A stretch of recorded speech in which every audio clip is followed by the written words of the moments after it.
Om Sahana Bhavatu Sahanau Bhunaktu Saha Viryam Karavavahai Tejasvinavadhitamastu ma vidvishavahai. Om Shanti Shanti Shanti. Last week we wrote a new prayer, right?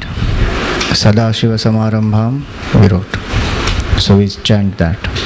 Om Sadashiva Samarambham Shankaracharya Madhyamam Asmadacharya Paryantam Vande Guru Paramparam Shruti Smriti Purananam Alayam Karunalayam Namami Bhagavad Padam Shankaram Loka Shankaram Samasta Jana Kalyane Niratam Karunamayam Namami Chinmayam Devam Sadgurum Brahma Vidvaram.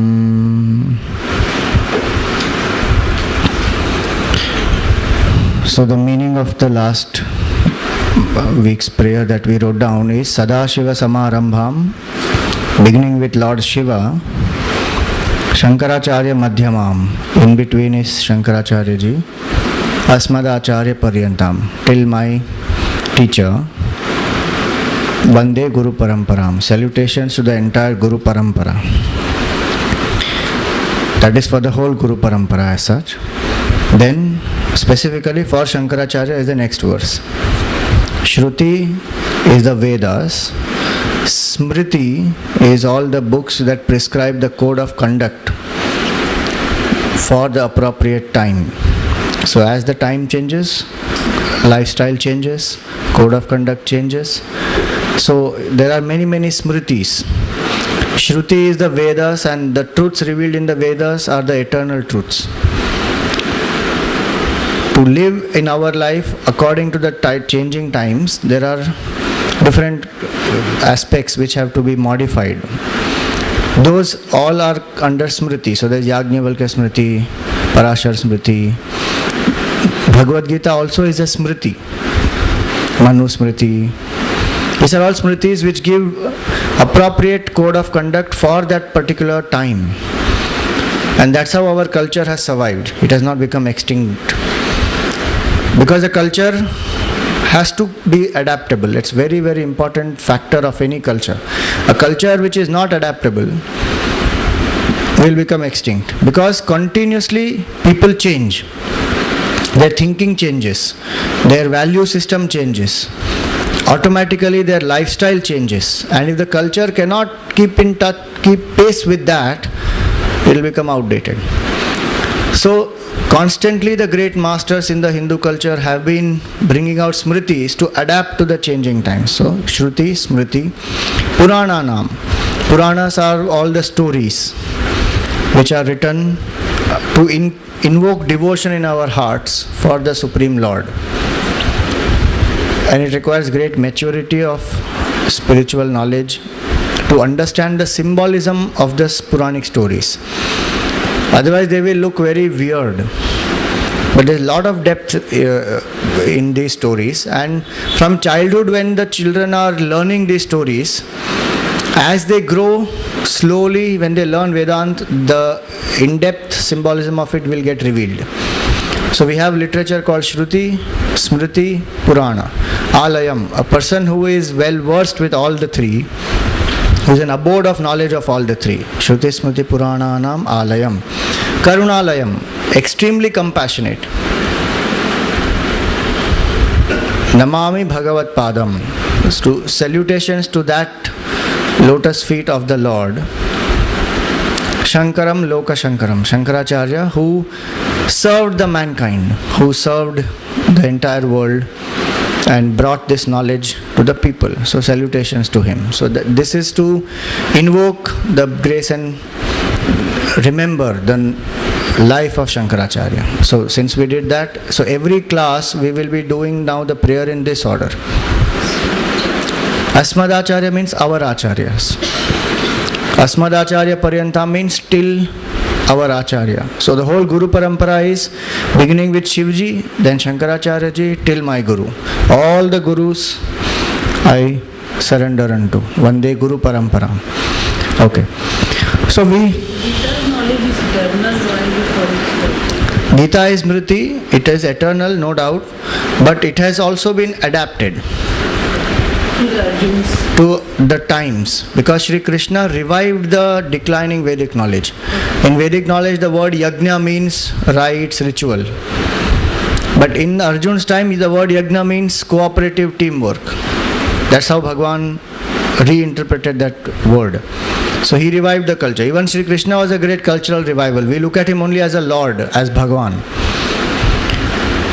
But each of these masters have revived our culture. That's why it is surviving today, and we are living it the way we are living it. Okay, so now coming to Shankaracharya ji's life. All of you have done great research and presented some aspects of his life. Now, the purpose of that was for us to understand what Shankaracharya was and how relevant he is even today. We will go a little more into the depth of it today. Last time we saw that a culture has 4 aspects. Do you remember? First is in a geographical area, a group stays.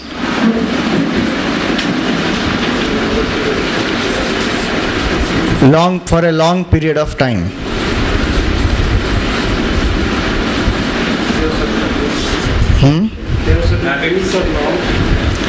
Following certain values of life.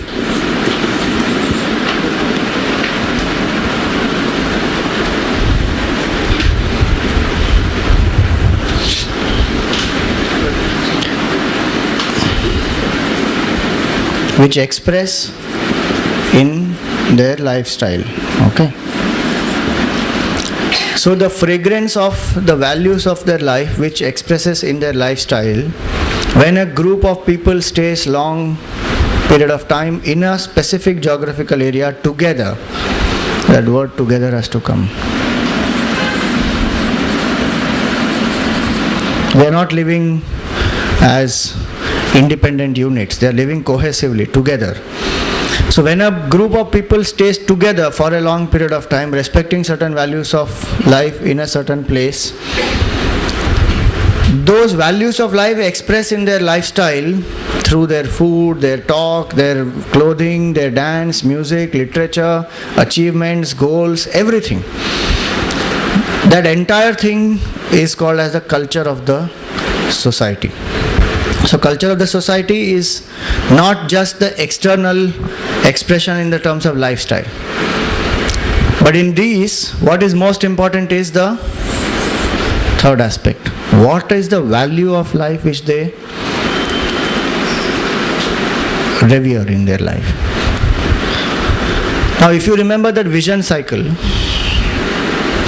what comes before value of life?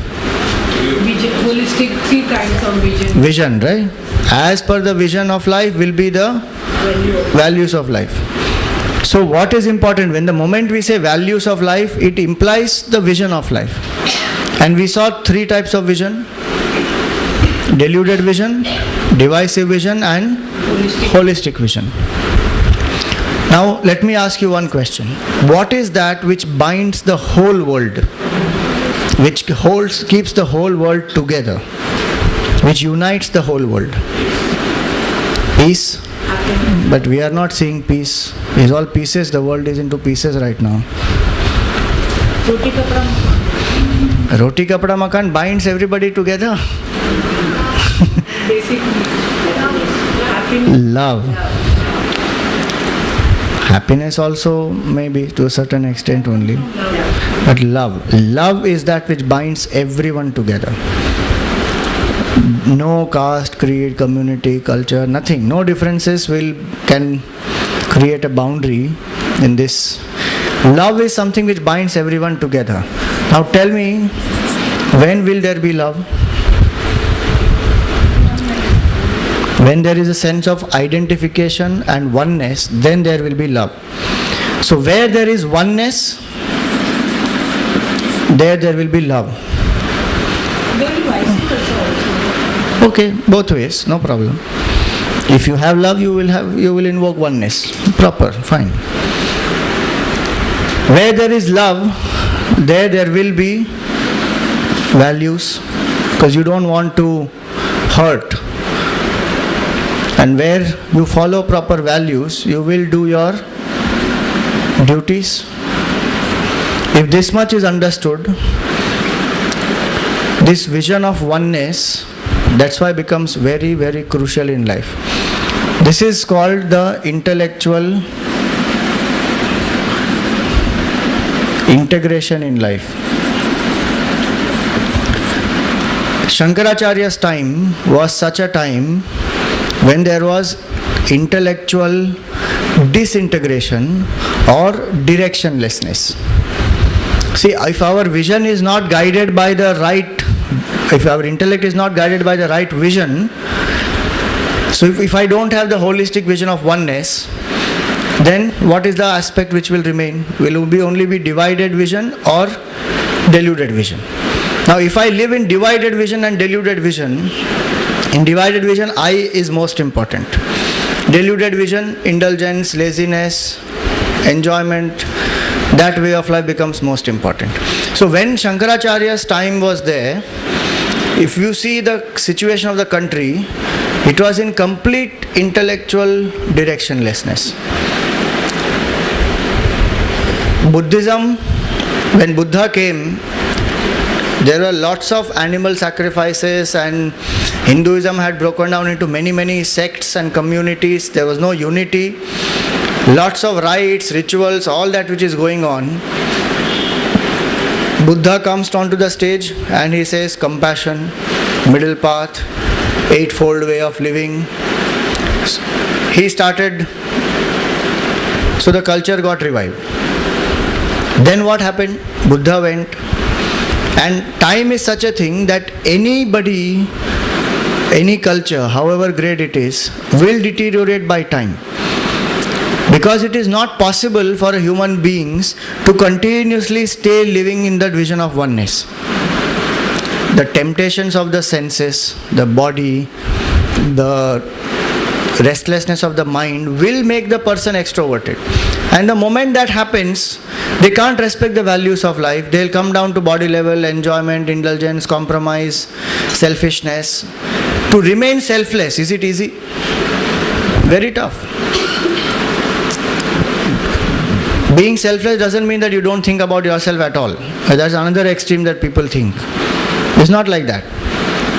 You do what has to be done for yourself, you take care of yourself, you be happy individually also, but don't limit yourself only to that.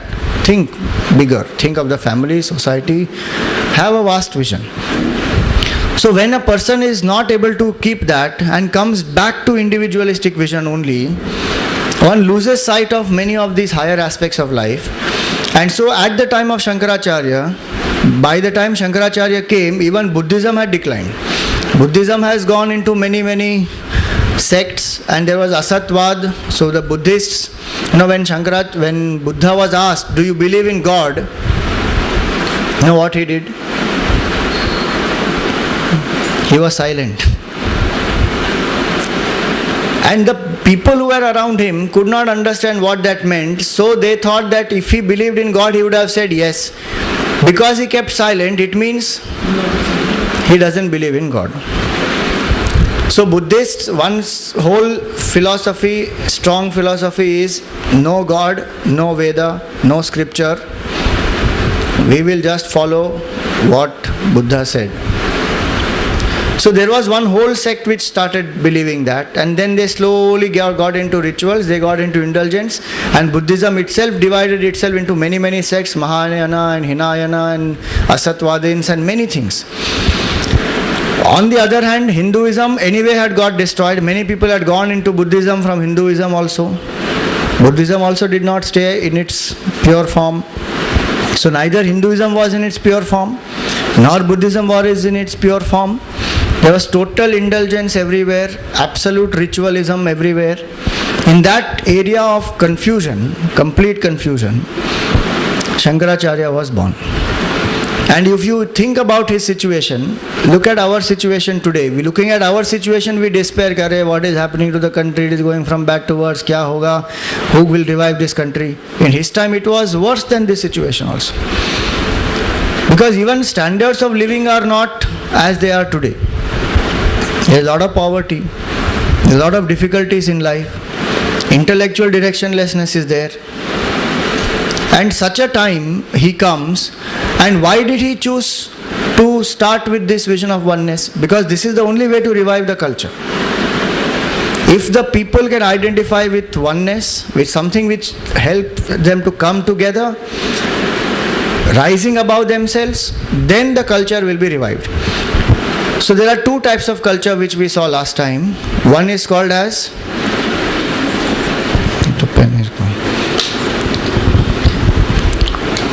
Do you remember two types of culture? I think we hinted upon it last class. One is called material culture, materialistic culture, which is called Bhautikvad.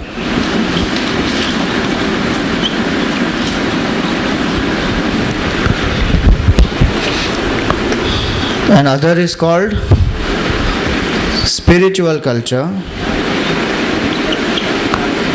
which is called Adhyatmikvad.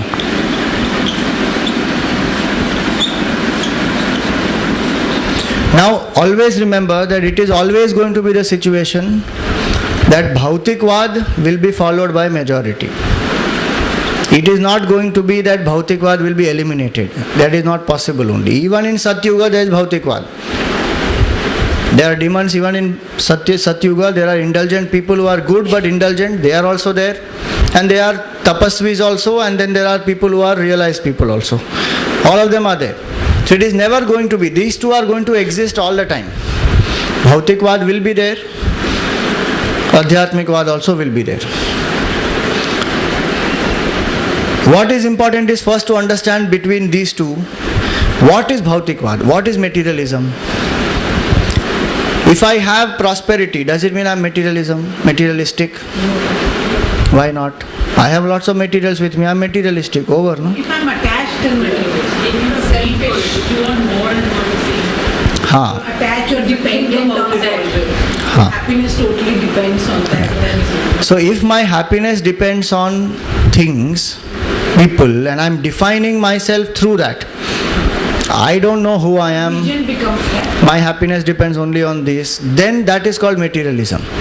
It is not that somebody who has more is materialistic and somebody who has less is spiritual. A person who has less may be more materialistic in thinking than a person who has more. That's why it is not about the things that we have. It is about our attitude about what we have. So Bhautikvad, and to distinguish the materialism as Western and spirituality as Eastern, again is not a good type of a categorization. That kind of a thing should not be done.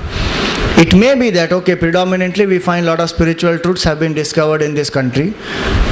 But there are many great people who have been born in many other parts of the world who have lived to the great spiritual ideals. And there have been enough materialistic people in this Eastern country also. And today we are in such a pathetic situation. We are neither efficient and prompt and punctual and having all those qualities because of which we have material success, nor are we living up to ideals of spirituality. We are in that condition today. So there is no way that we can even tell people that, we are spiritual people and they are materialistic, and look at the West, now they are coming to spirituality. All that is not required. What we need to do is find out, what do I really value? Is my value of life for materialistic things, or is it for the self, the spiritual knowledge? So Bhuta means element. Bhautik means that which is made out of the elements. So things, beings, if I focus on them for my happiness, that is materialism. But if I turn within, Adhi, Atma, meaning your own self, one who turns within and seeks the happiness within oneself as one's own state of mind or as one's own nature, whatever helps a person to follow, to live that way and to follow a lifestyle whereby I can live more and more peaceful, contented, happy, that is called Adhyatmik Vad. Now this distinction we have to be very clear about. A person who is spiritual can be very prosperous. In fact, Bhagavan Krishna says that in the Gita, Yatra Yogeshwara Krishna, Yatra Partho Dhanurdhara. Where there is Krishna representing the spiritual knowledge and where there is Arjun, which is dynamic man of action, where both these are there, Tatra Shri Vijayo Bhuti, there will be prosperity, success and fame. Dhruva Nitir Matir Mama. So it is not that a spiritual person cannot be successful. Spiritual person also can be very successful and can enjoy that also. And a person who is materialistic, so-called materialistic, can slowly transform the vision and value of life. That person evolves. So now, once we understand that there are these two types of culture, what happens when a culture declines is the value for spiritual knowledge goes down because the understanding of spirituality becomes perverted, distorted, and materialistic tendencies increase tremendously. One more important point to understand in that is, as I said in the beginning, common man, for them to live absolutely selflessly, higher values of life, pursuing high ideals, very difficult.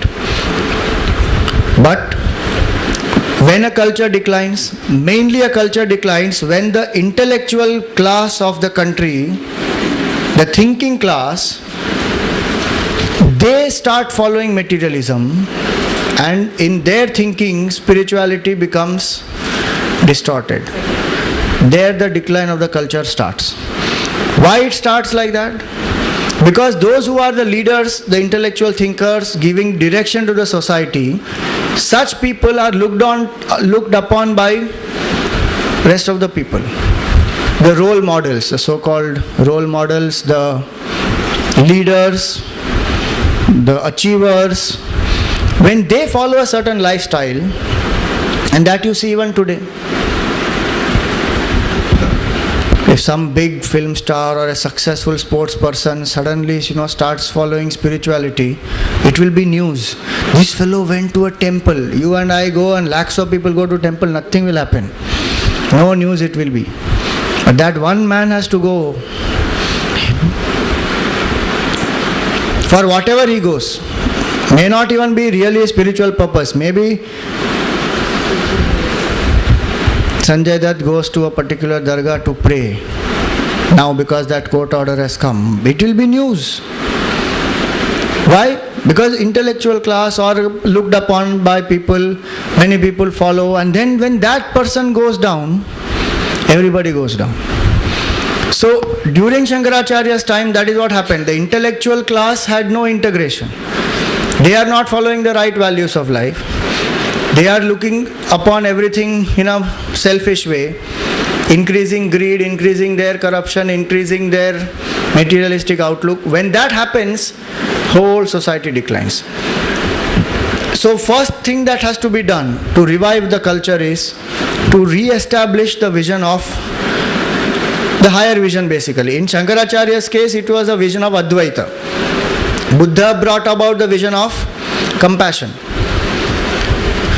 Madhvacharya brought about the vision of complete surrender to the Lord, Dvaita. Ramanujacharya brought out the vision saying, you are a part of God, God is the whole. You are not separate from God.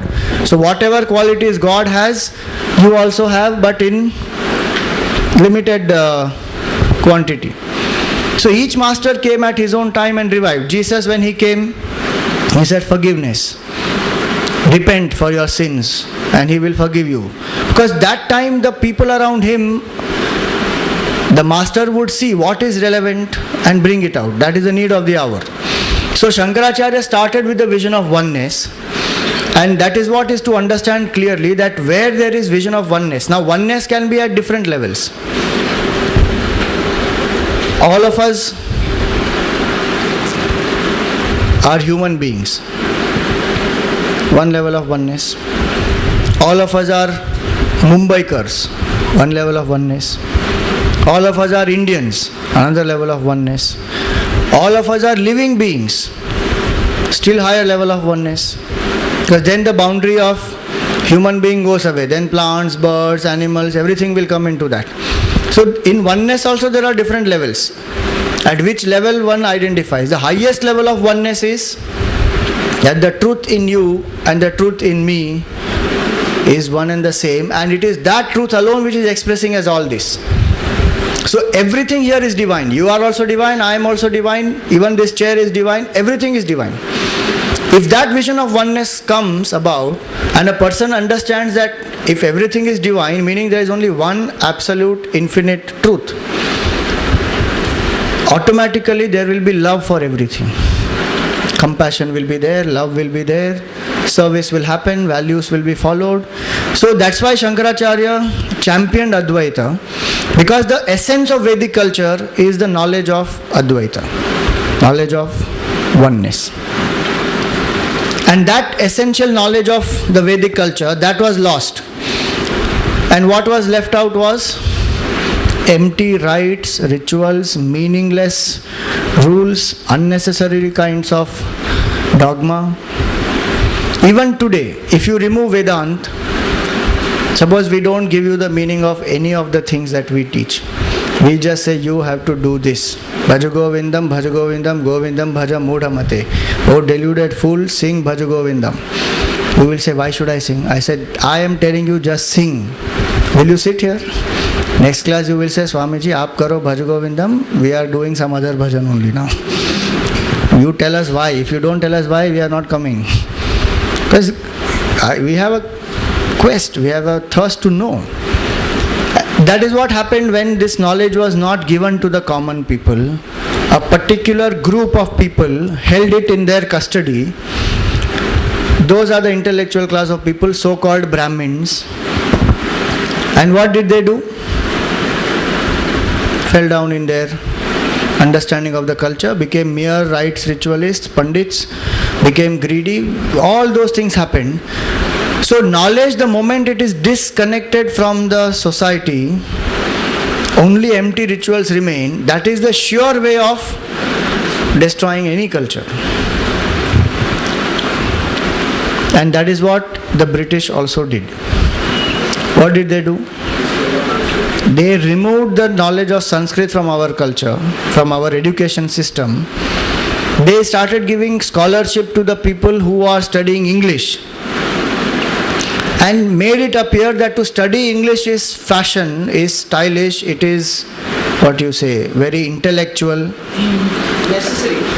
At a point necessary for the job. At that time not necessary, but at that time it was a status symbol. And then they started producing clerks at the end of it. They wanted clerks for their administration. Their whole system was made to produce clerk. I don't know if you are aware of that statement that Macaulay had made in the Parliament of Religion, in the Royal Parliament in Britain. He wrote there, I don't quote exactly, but the essence of what he told the Queen that time was that the culture of this country is so great that I don't find one fellow who is a beggar, one fellow who is a thief, one fellow who is poor. This country is so prosperous and rich, and it is impossible for us to dominate these people. Because they are so proud. The only way by which we can dominate over them is to break their backbone, which is their spirituality. If you make them feel that their spirituality is superstitious, and you make them lose faith in that, then it becomes easy to rule over them. And that's what they did precisely. And till today we are paying the price of that. Not even knowing that this has happened, and we are blind to that. He removed Sanskrit. He made Max Muller translate the Vedas. And he paid Max Muller 8 times more than any translator would have been paid at that time. And Max Muller was poor. He wanted money. he took. He translated the Vedas in such a way that the Indians will feel that their own Vedic knowledge is written by barbarians. So he created this entire Aryan invasion theory. I don't know even if today we still study that, but we had studied that in our school.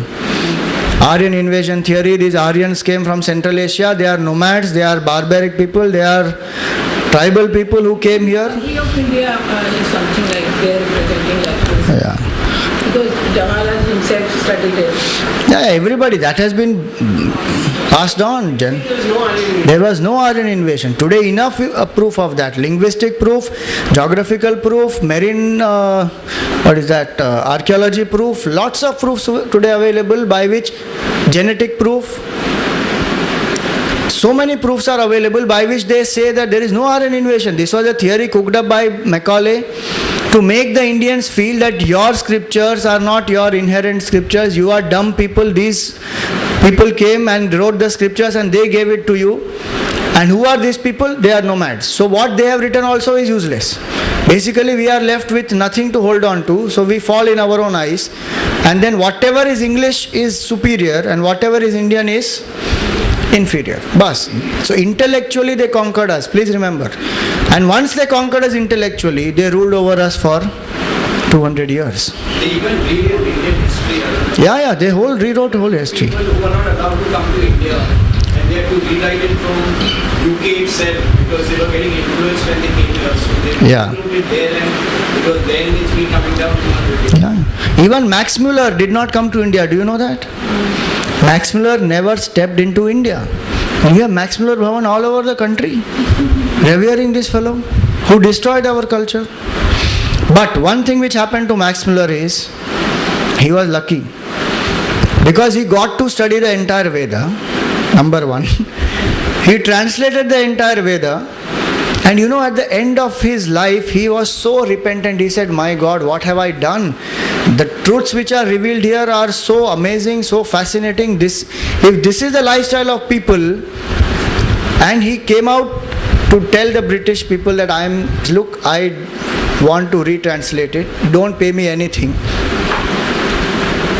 But just print what I want to translate. They refused. So if you see some of the quotations of Max Muller, they will say that if the human race has reached the peak of evolution, it has to be pointed to India. And many such positive things he wrote, because at the end of it, he could not bear what he has done, because he knew that the knowledge of the Veda was so subtle, so pure, so sacred. So this is how intellectually the people get completely brainwashed. So at Shankaracharya's time also this had happened. And so when he came up, he started reviving the whole culture. This aspect of cultural revival, very, very few people pay attention to it. It takes generations, please remember, to build a culture, it takes generations together. And to lose a culture like this, one can lose it. Which applies to any destruction. Any construction will take lots of time and effort, but destruction will happen very easily. So when cultural destruction happens, decadence, not destruction, here it is a cultural decadence. To revive that whole culture is a massive effort. Why is it a massive effort? Because the people who are living in a materialistic way, they have to be given the vision of oneness. They have to be ready to accept it. They have to be ready to be able to follow it. And such people is what will revive the culture. So he started the cultural revival. So he was not just a saint. One of the things that Gurudev wrote about Shankaracharya is very inspiring. I just want to read that out to you.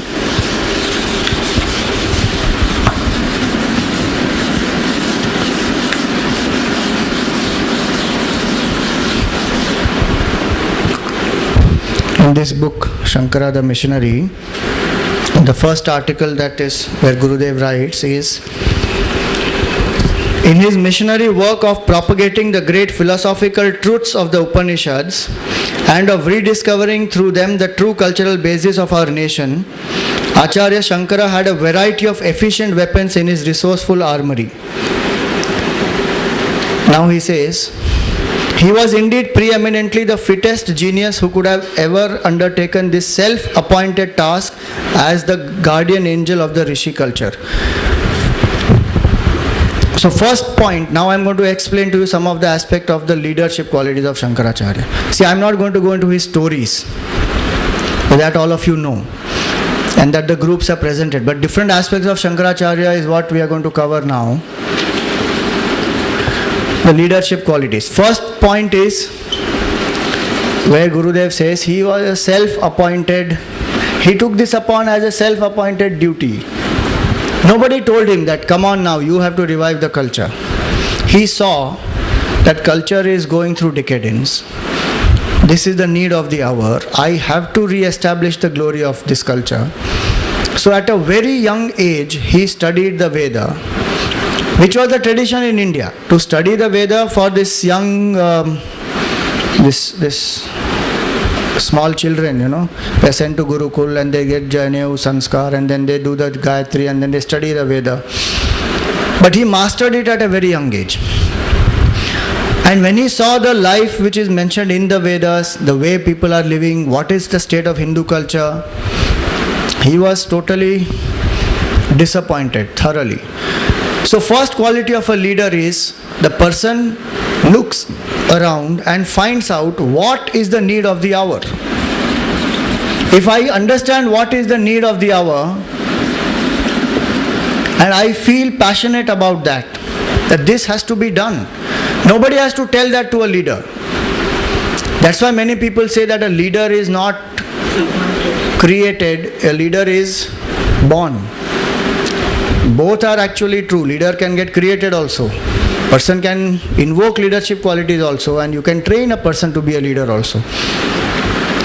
But to some, leadership is inborn. Why? Because they will see that this is the need of the hour. Nobody told Jesus that, look, this has to be done. But he passed on the truth to the fishermen which were around him. So it is a self-appointed duty. So he felt that this is the need of the hour and this should be done. So if we feel that, okay, today this is the need of the hour, that we have to learn to keep the country before the self. Now we are convinced by this vision when we launched this Transforming Indians to Transform India movement, that if Indians transform, India transforms. And so we are convinced by the vision that my transformation transforms the nation. This is the need of the hour, and you keep nation above the self. If you do that, then slowly the cultural revival will happen, country also will come back to its earlier glory. So one is that self-appointed task. Then he says these are the different aspects of his life. An exquisite thinker, a brilliant intellect, a personality scintillating with the vision of the truth, a heart throbbing with industrious faith, and an ardent desire to serve the nation, sweetly emotional and relentlessly logical. In Shankara, the Upanishads discovered the fittest spiritual general. This is the term that Gurudev gives to Shankaracharya. He is a spiritual general, like you have commander-in-chief or army general. He says he is a spiritual general who revived the Upanishadic culture. Our entire culture is based on the Upanishads, if you know. That's why Upanishads are so sacred for us, because the principles of Vedanta which are conveyed in the Upanishads are that vision of oneness. And how to live that vision of oneness is what the Smritis will then elaborate. So if the Upanishadic culture goes away, Hinduism is nothing. That's why he wrote the commentary on the Upanishads, then on the Bhagavad Gita, and then on the Brahma Sutra. So that is one of his ways to revive. So he was all these. Second quality of a leader is this pen is gone. No, both. See, we close it and keep it down. No, the ink is less in both, in all of them. You have a. Thank you.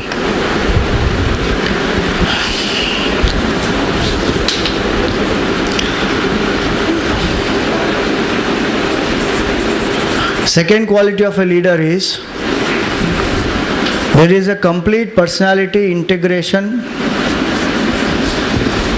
and integrity of purpose. Both are there in the leader.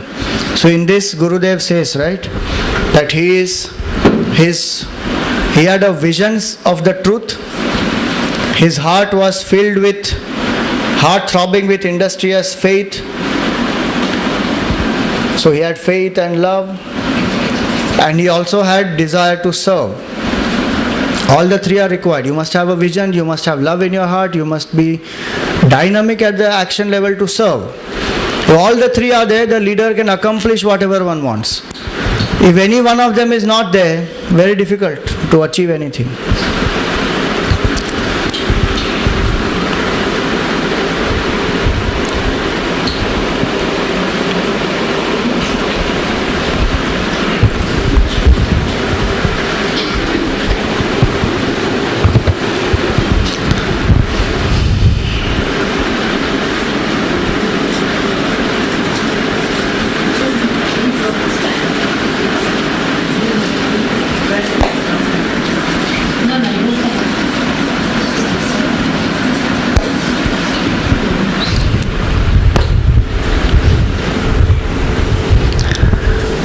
Third aspect of a leader is a leader always thinks above oneself. There has to be a higher vision in life, and one's life is dedicated to that vision. Shankaracharya had a lot of different ways in which he lived a higher vision. One was the vision of revival of spiritual knowledge. Second was reviving Hindu culture. Third was integrating the country. We will see his national integration, what all he did. One of the groups even mentioned that. I think Usha ji mentioned that. Yeah. Even I spoke there are two objectives. Yeah. So in the higher vision, we may broadly classify his higher vision as a higher vision for reviving spirituality, higher vision for reviving culture, higher vision for the country, all the three.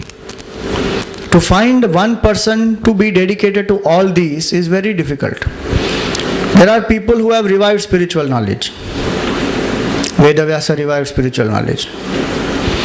There are people who revived the culture. Buddha revived a culture. But Shankaracharya did all the three. Knowledge also, culture also, country also he integrated. Buddha did not integrate the country. He sat in one place. He trained people who came to him.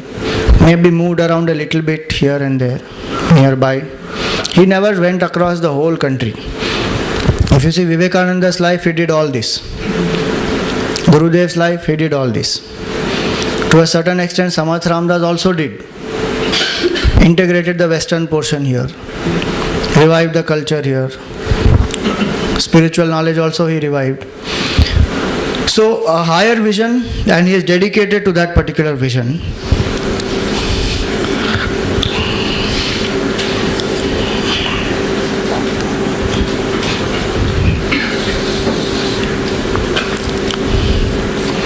In their higher vision, there is also one more important aspect is they always believe in teamwork. A leader must believe in teamwork.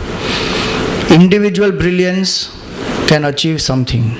But when the task is as mighty as cultural revival, integration of the country, many people are required. Many teams are required. Many groups are required. One or two people cannot do. So they always create teams, they build teams, they make them inspired, they keep them together. This is possible only if you have the higher vision, which is above divisive vision. Divisive vision mein I am very important.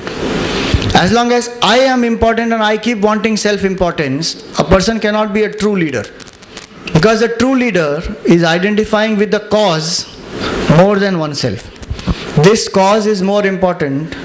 Even in a company, if you will see, a person who identifies more with the vision of the company and less self-importance, that person will be able to invoke much more love, respect and togetherness from the people around.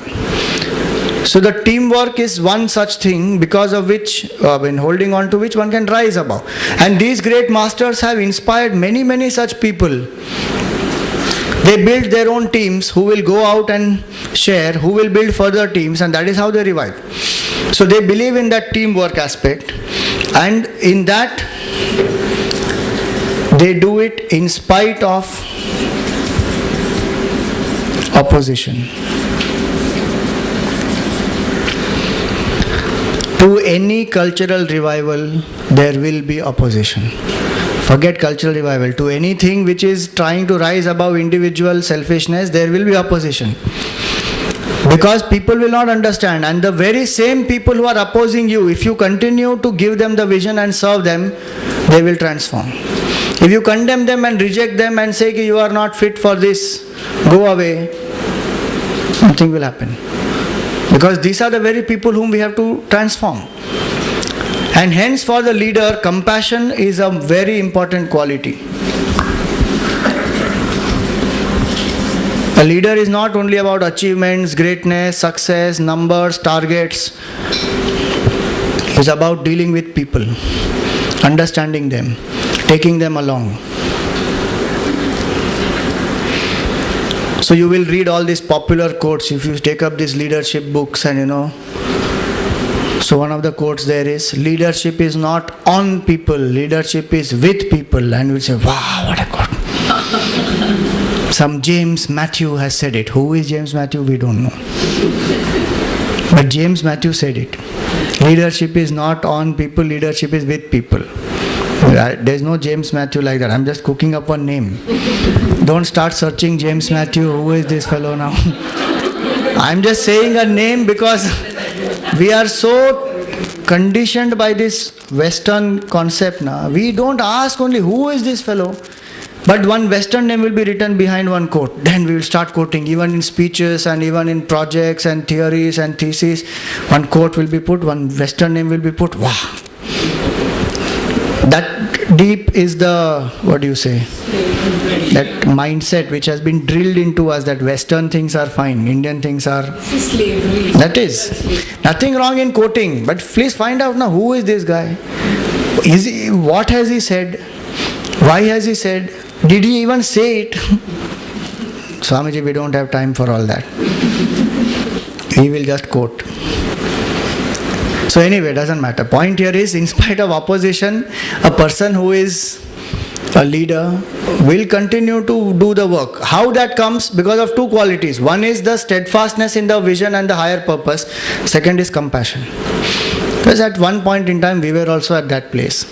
One great master came, helped us to get out of our selfishness, identify, grew up. And then we understood, oh, this is a better way of life where I am selfless, where I can be more peaceful, I can serve so many people. So today they are in that particular stage. Slowly they will also come out. Everybody is evolving. That compassion when one has, one will accommodate everybody. Such a person does not choose that to be in my team you have to be having these qualities, you have to be the best, then you be in my team. No. That person can accommodate anybody and take them along and make them grow. You saw that episode, no? In that boy Giri who was there. Other people who are the disciples of Shankaracharya are very intellectual. This boy was so service oriented, so pure at heart, but intellectually doesn't have that kind of a subtleness and logical mind to grasp the truth. So Shankaracharya treats him at that level and takes him along, is loving to him, compassionate to him, and then finally the grace also descends on him because he is open, he is available for it. His compassion is a very different level of compassion, Shankaracharya. He even agreed to sacrifice himself in that, there was one tribal group which was wanting to do a human sacrifice. But that's a very different level of compassion. But the idea is the leader has to have compassion. And with so much of compassion, just imagine in 16 years' time to go across the country 4 times on foot when nobody has even told him to do that. And he does it all to revive the country, to revive the culture. What was the need for him to do? He could have lived such a peaceful life, quietly, sitting in the cave in the Himalayas. His guru was there. It is said his guru meditated for 1,000 years. He was waiting for the Shankaracharya to come. Shankaracharya also had that capacity to live in the cave quietly, absorbed in the state of samadhi. Why did he have to come down? But he did. That's purely out of compassion. That why should this society suffer so much when this brilliant knowledge is available to us? Let me go and share. Same way Gurudev came down. He sat on the banks of Ganges one day in Uttarkashi, and the thought came to him that how Gangaji leaves the mountains and flows down into the plains and nurtures and nourishes so many thousands of people. This precious knowledge of Vedanta is available in the Himalayas. This is the foundation of our culture. And our own people are denied this knowledge because it is kept by Brahmins in their custody. Why should it not go down and serve the people and transform their lives? And that urge became so irresistible, and he had a doubt, will I be able to convince the intellectual class of this country? But he said, no, I will try. And even though his guru said, don't go, once he said to him, don't go. But still he said, no. I feel the urge, irresistible urge. And one very famous line he said is, that fulfillment of any possession is in sharing it with others. So he said, that inspires me so much. So he again went to his guru seeking permission, that please give me permission, I will go only if you give me permission. So the guru said, okay, you go. If you find 4 people who are interested in this, you will be lucky. And he started like that in Pune. 4 people, he used to say, 4 people, including the speaker. He started like that. Compassion, and for 40 years relentlessly working. Shankaracharya also did that. Vivekananda also did that. Every missionary master will do that, because compassion drives them. So a leader has these qualities. He is very, very compassionate. Another point is a leader will always have intrinsic motivation.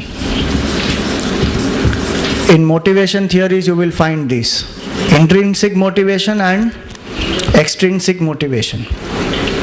People who have extrinsic motivation are motivated by some reward, some achievement, some perks, some benefits.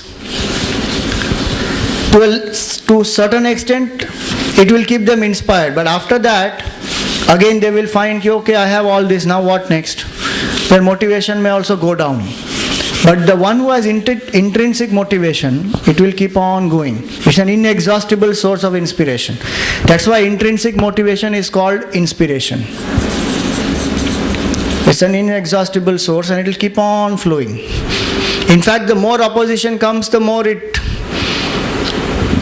grows.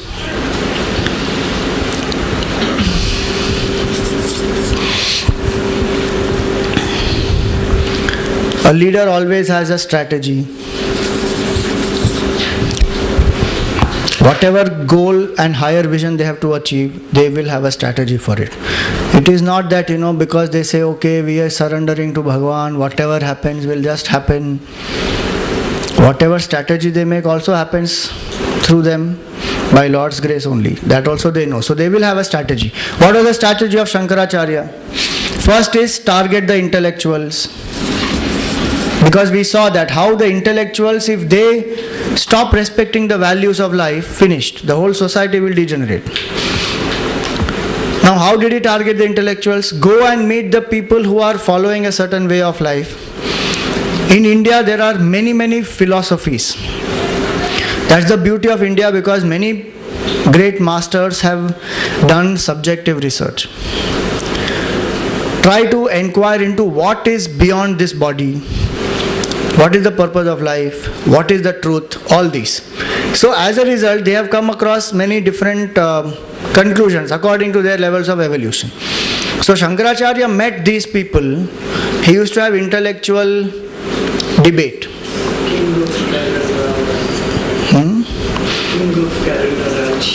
Yeah.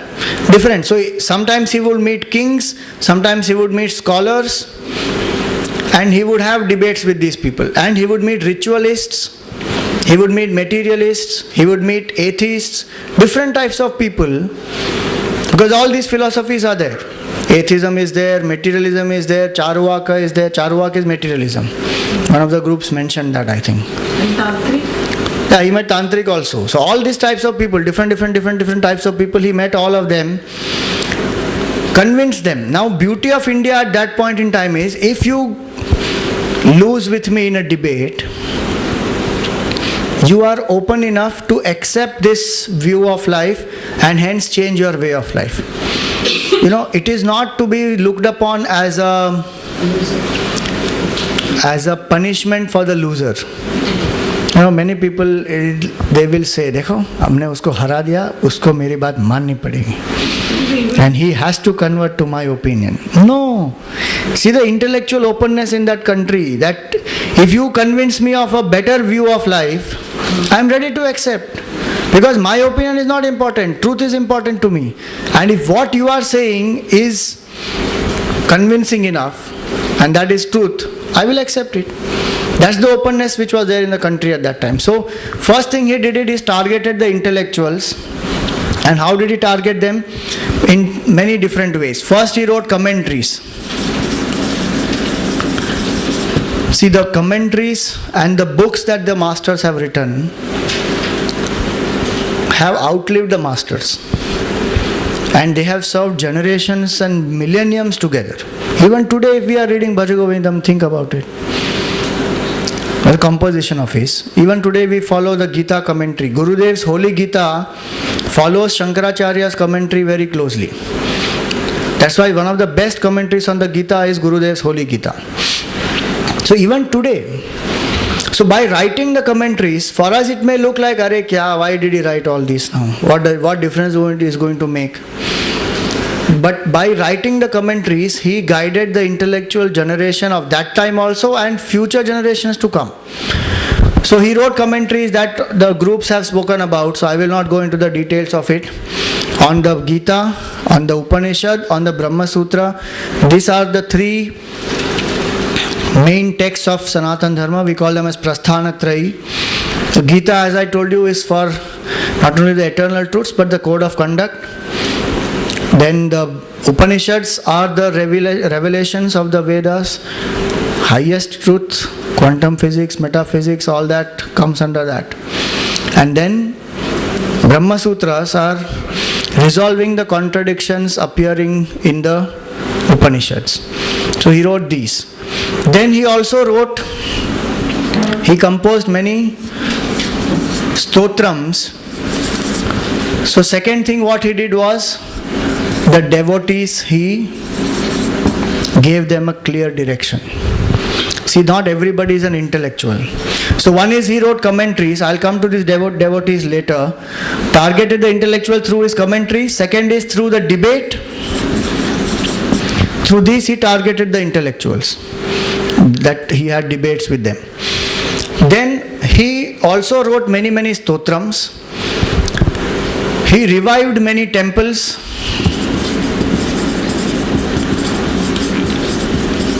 Established many new ones.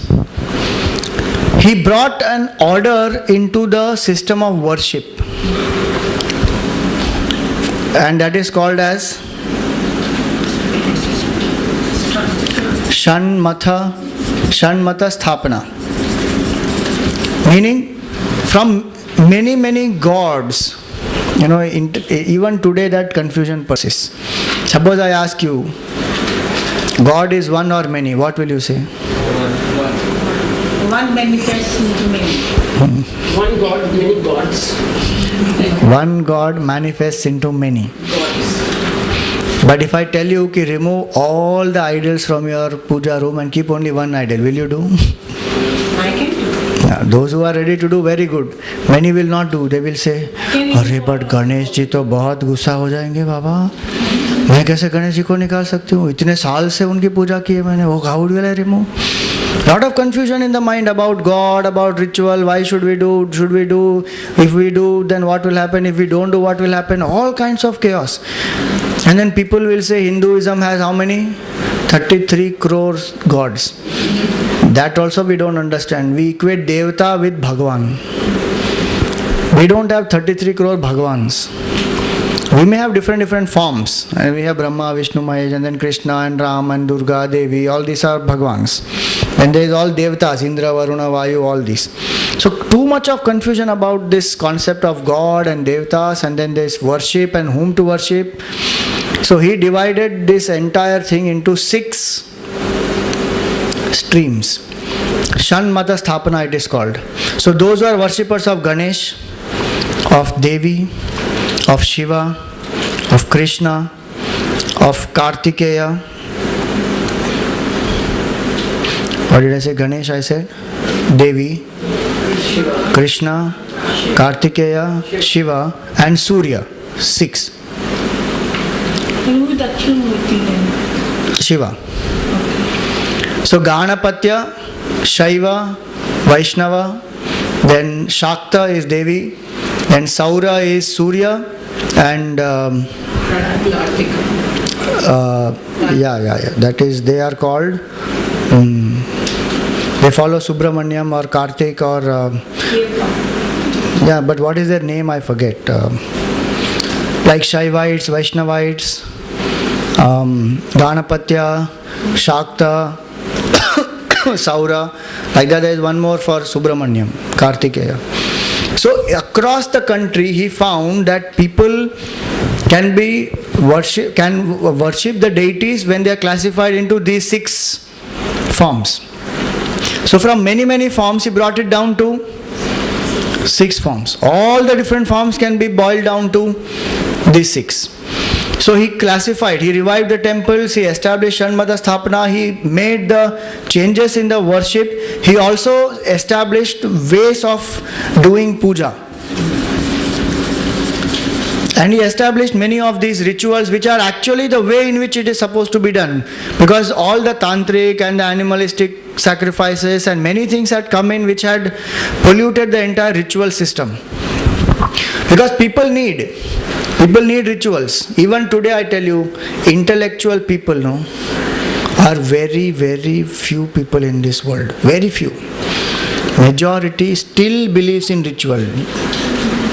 Come what may. If you have a problem, what will you do? Go. Go to the temple, break one coconut, say, Bhagwan, please do something for me. Ask somebody, hey भाई थोड़ा पूजा करा दो हमारे लिए, वो मौली लगा दो हाथ में, कुछ तो हो जाएगा हमारा. तेल चढ़ाओ हनुमान जी को. Something or the other, we will believe ना. ये हवन करा दो भाई, किसी की हेल्थ ठीक नहीं तो मृत्युंजय हवन करा दो, चलो. How many people actually live the intellectual conviction that no, I am Brahman, full stop, nothing will disturb me? How many people? Very few people. People believe in ritual, and there is nothing wrong in doing a ritual. Only thing we do is we change the form of our ritual. That is all we do. Evolution. Okay. Yeah, we may say that okay, that has been the beauty of Hindu culture, that is adapted the changing rituals also. Vedic times we used to do Havan and Yagna and Yaga and all that, or Agnihotra and everything. Today we don't do that. Vedavyasa introduced Puranic gods, and he introduced the system of Ishtadevta Upasana and Japa and then Manasik Puja and many of these. So he changed the form of the ritual. Same way Shankaracharya re-established the forms of worship, made the temple priests understand that what it is to worship, how do you keep the temple clean, what has to be done, set up all the systems for maintaining the temple. All that is tremendous amount of work. So revival happened by targeting intellectuals, by targeting the devotees, by targeting the ritualists. He also went and met a lot of tantrics and explained to them the limitation of tantra. I don't know much details about tantra, but the limited, very limited knowledge that I have is it is also a way of connecting with the divine, which will apply very crude methods of rising above body identification. That I am this body is a problem to realize the absolute truth, because I am so attached to this body. So the tantrics will live, they will live in cremation ground, they will have a skull and they will have bhasma, that ash, not this scented ash that you get in the, that we like very nicely. Take the ash, nice smell. The actual ash, you take that actual ash and you see how it will be from the cremation ground. There will be no good smell in that. It will be very rough. It will scratch your whole body. It will not be so smooth and powdery, nicely it will apply. Nothing. And that is the ash that Shivji applies, okay? So the person who is, the deity which inspires the tantrics is, one is Shiva, another is Devi in the Rudra Rupa.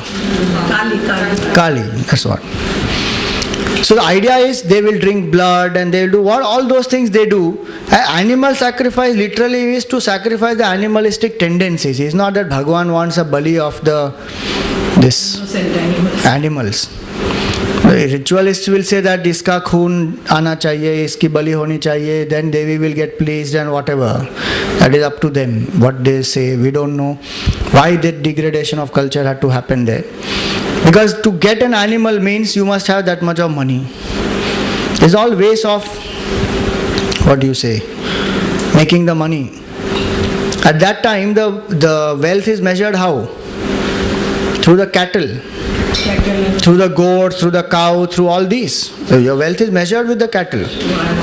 So idea here is that he met the tantrics, he spoke to them, even had debates with them. Some of them agreed what he said, some of them did not. He didn't bother. So these are different strategies that he used.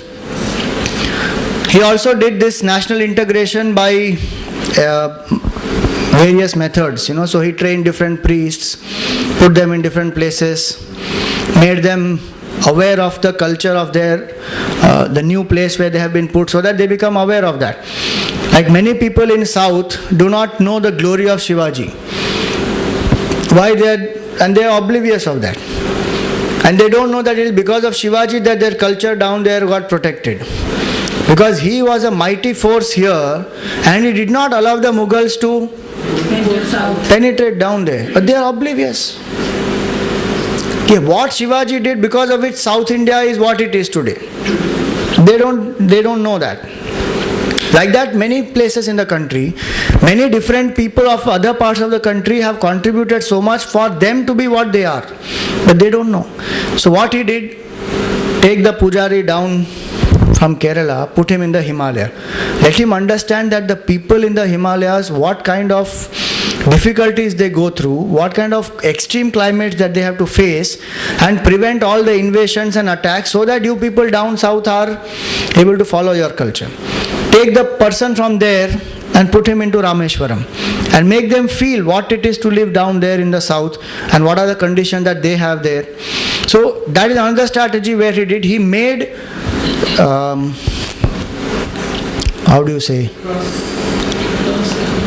he made the countrymen meet each other. Like in army. In different parts of the country, yeah. Army also they do that. But there they do according to the requirement of the border. Yeah, so national integration was another thing that he applied. That was another strategy that he had. Swamiji, one question. All this was targeted to Hindu people. I mean, he wasn't targeting the other community? See, at that point in time, the Muslims were not there. Because invasions happened only later, no? Christians also were there. So mainly they were Hindus, Jains, Buddhists. Only these three. And Buddhism was already decaying. And he spoke to the so-called Hindus who were Buddhists. He got them back. And you know the beauty of Shankaracharya is, by the time he finished his work, when he came, before he came, Buddhism has engulfed Hinduism and then degenerated, okay? But in 16 years' time, the work that Shankaracharya did, by the time Shankaracharya left his body, he swept Buddhism out of this country. Out. Buddhism for the next 200-300 years or at least 500 years had no place in India. Why? Because most of the people who were Buddhists were nothing other than Hindus. He got them all back into the fold. So these people who had gone outside, trained by Buddha, went to China, went to Sri Lanka, went to all these places. So Buddhism finally managed to survive only there. It made a re-entry from the time of that Harsha Vardhan and all of these people. That's, what was that name of that traveler? Peace traveler who is Huyen Sang or something, I don't know how to pronounce that name, I forgot now. So with that he started again the entry of Buddhism, everything started. But for 200-300 years at least, Shankara's work, that just imagine, that is called a strategy. Slowly, silently, the work that he did swept Buddhism out of the country for the next 200-300 years. Not like, for a few years or few decades, nothing. Next 200-300 years, Buddhism totally out, gone. So that's the strategy. Silently he worked with that kind of a strategy. And he created many more leaders. That's what were his disciples. And everywhere, he did not create his followers. He created leaders who would take the system ahead, who would preserve the system, propagate that system and continue it again. So the job of a leader also is to create more leaders. The job of a leader is not to have more and more followers. Then that is the stupidity of that leader. Because what will happen after he goes? Every great master, even Buddha, why did he create so many monks? If that thing has to continue, people have to have that vision, they have to be more and more leaders. What is the scenario for Jainism at that time? That was also degenerated. Yeah, both of them. But the thing is, Jainism is very intrinsically solid in the sense of the cult feeling that they have Stronger. is very, very strong. So they will not change. Very integrated among Yeah. themselves. But these Buddhist people luckily open to debate. And as I said, the atmosphere in the country that time is such that openness is there. If you convince me, I will readily follow what you say. Happy, positive way. Yeah, but the Jain people will not do that because they are very, their system is very closed. In one way it is good, it has protected them. In other way it has its own limitations also. Even today they will not adapt to the changes. So even today they will walk, they will not use electricity. Because that's the system which they have laid out. Then there are rebel groups now even in Jainism who have moved out. Because they felt that there is need to adapt and this group is not adapting. Then the purpose of the group is going to be defeated. So then they go out. And they establish their own groups and that continues. See, all this was done essentially in 16 years, right? Yeah. Okay, now the thing is, he travelled 4 times around the country by foot. Yeah. Even to do few of these things in one geographical area can take a lifetime. Yeah. Now, like, see, Alexander also came, he conquered around 32 years because he had no time to integrate anything. He just went on conquering, then he died. Correct. Okay, but here, whatever he did got integrated because I keep thinking, how long would he have stayed in one place? He can't stay more than a few weeks, few months. True. Right, and here, like, say, even say the Chinmaya group for years. I mean, like, I'm coming back after 40 Yeah. years, and for 40, it's been going on and on. And, no doubt it's making an impact, but it's not like you're finding this tremendous, like, slowly it's happening. So, like, how did he it's beyond my thinking. See, because one is that the intellectual giant that he was, and as I said, the system at that time is that openness. So if you see, if the king, you have a debate with the king, like same with Buddha, Ashoka. Yeah. When Ashoka converted to Buddhism, the whole country converted to Buddhism, full. You don't have to touch the country after that. You leave that place and move out. Magad you leave out and then go. So then you don't have to touch each and every individual there. Once you convince them, You actually the leader, Yeah. that is one way, that is this. And then is all this, where the devotees are touched by the temple work that he did, this kind of composition of Bhaj Govindam, Saundarya Lahari and all these Shiva Stotrams and He was open to receive. very open. That is there. So they were. Yeah. So disintegrated or whatever, degenerated. But that was Yeah, that is the quality because of which the culture got revived. Yes, materialism, I feel. Yes. That level of closedness had not come. Corruption had come, but closed-mindedness had not come. You see, the difficulty is that only, na, that the mind, when it becomes closed, as I gave the example, when the Jainism is like that, it is closed. You are not available for arguments, discussion, questions, and even if somebody convinces, I am not wanting to open up and follow that, then there is a difficulty. Here, that Hindu culture luckily did not have that difficulty. Where would you say we are today? We are in middle somewhere. There are lots of people who are closed, but the intellectual class has woken up today. But still a lot needs to be done, because today we are open to knowledge, we are open to understanding, and many things of the West have made us understand that, oh, there is so much of depth in our culture, we just didn't know it. We are open today.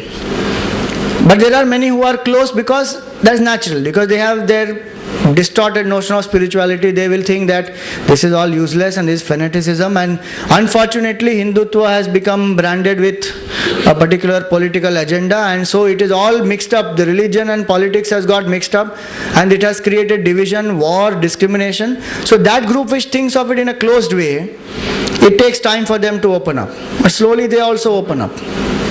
Today much more awareness with all these channels and so many things are there. That is the beauty of this Shankaracharya's life also. No communication facilities, no fax, no email, no telephone, no channels, nothing. Still he did all this. That time Alexander had to leave it and go, didn't know what was happening, but he still got. Yeah, it continues. There are 2-3 points, I'll just end with that so that this topic gets over. Then we can enter into Bhaj Govindam from next week. I mean, whenever, the next class.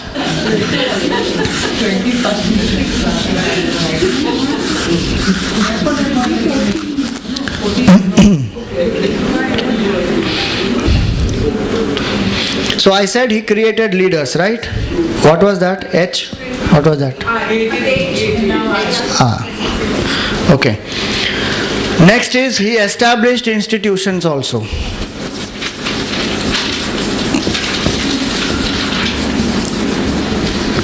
He established all those 4 mathas, and those institutions have lasted more than a millennium. You know, the research which was done by US people into the world's long-standing institutions, they found that the spiritual institutions and the army are number 1 and number 2. Tell me one MNC which is more than 400 years old. Is there any MNC? More than 1000 years old? There was no concept only of MNC that time. But these institutions which are established by spiritual people, whether it is Buddhism or Christianity or Shankaracharya, lasting millenniums. You know why? The reason they found out is why are the institutions established by spiritual organizations, by spiritual masters and by the army are the longest standing institutions in the whole history of time, is because selfless purpose is the basis of that. That's the documented research. That's because selfless purpose is the basis of those institutions, they are longest standing. And they have served humanity maximum. And they have been prosperous also. Many institutions. Today you will find a lot of research which is available on that. That if your purpose is higher, you become very quickly you become, not quickly, you become prosperous in the long run. You're very fast supported also. Yeah. You experience on personal level also. Yeah, that is there. But at corporate level, company level, it appears difficult. But there is something called, just last week only I read that article, a very nice article. I will forward that to all of you.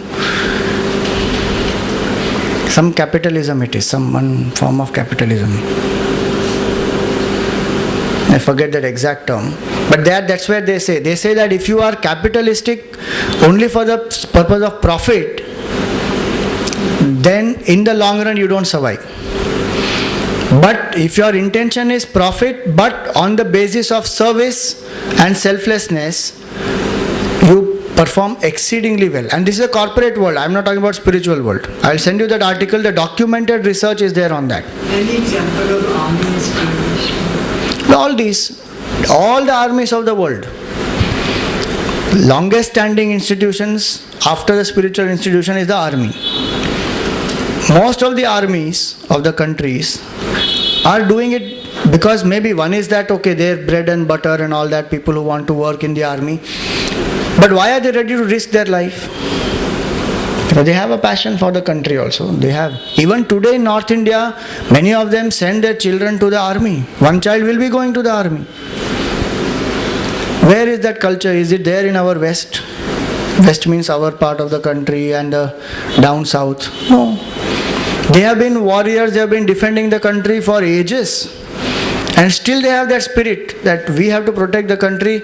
Hamara ek bacha jayega. We will go in the army. They have that spirit.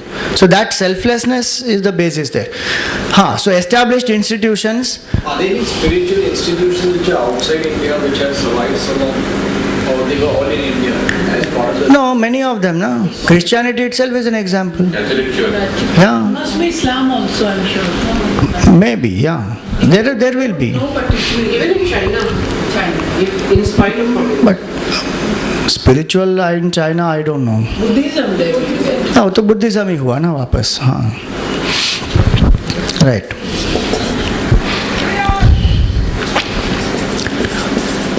Many people want to know what he did for the society. He eradicated many social evils. All this animal sacrifice and these priests trying to unnecessarily fleece money and all these things. He eradicated many social evils.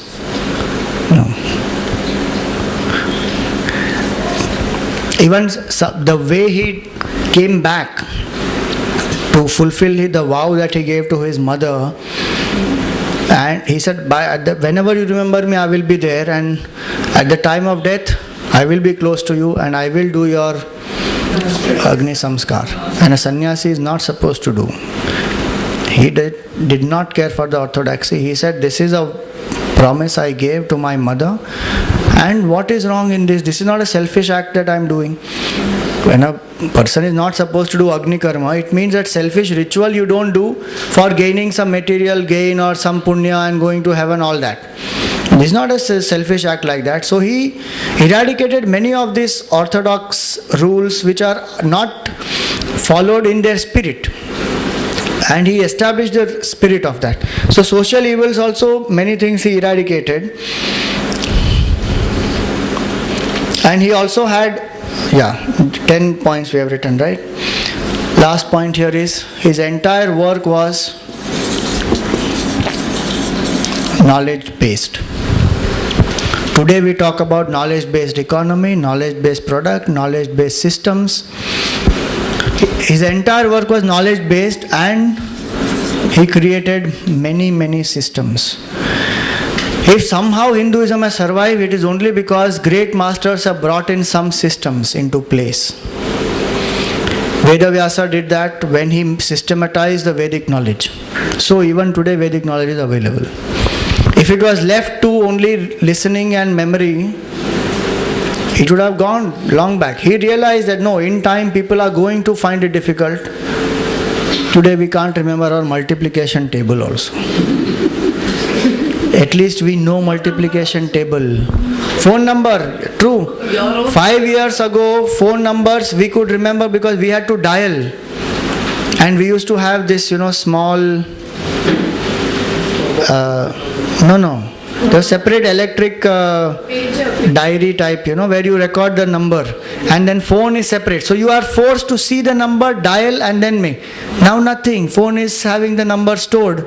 Click.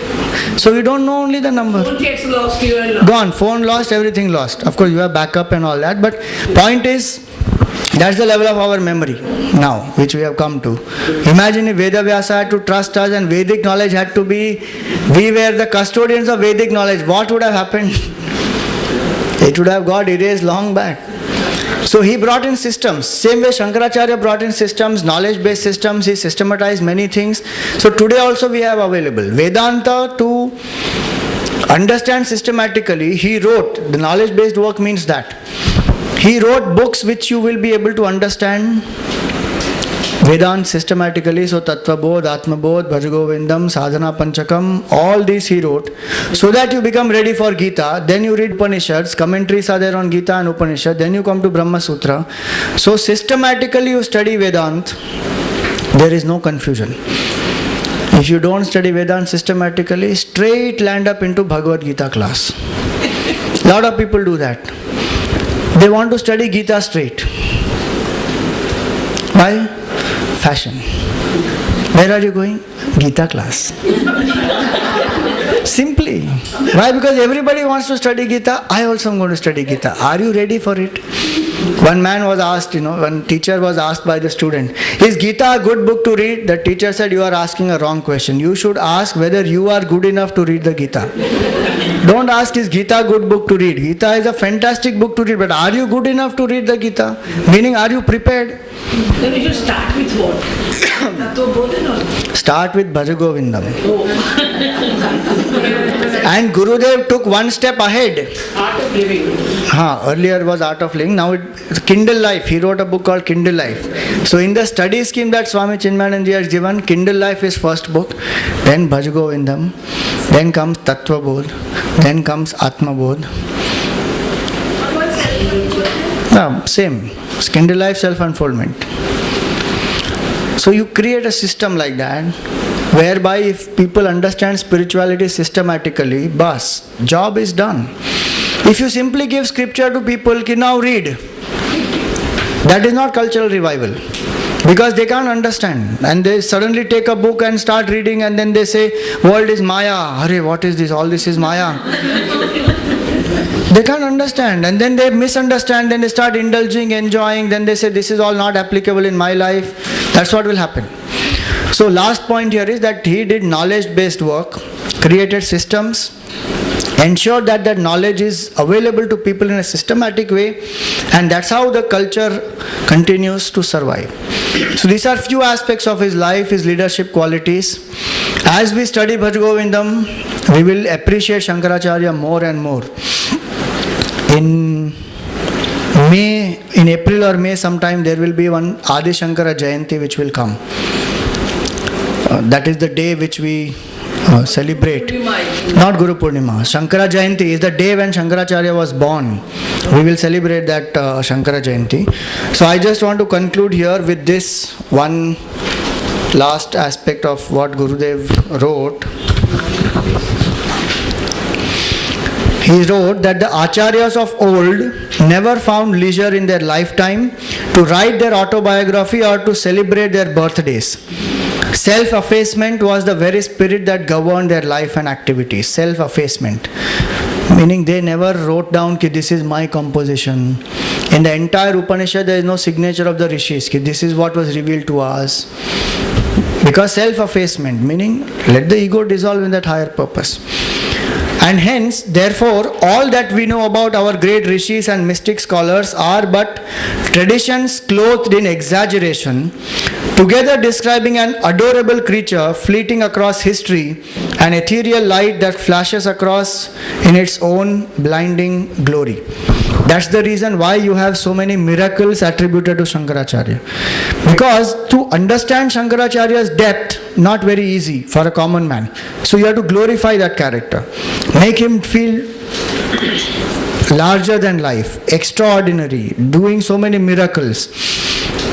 Because somehow human mind has that fascination, And a very popular saying, Hindu log chamatkar ke bina namaskar nahi karenge. So the moment somebody does chamatkar, Namaskar. So integrating the whole system wasn't a miracle, but reviving a dead person. No, I didn't get it.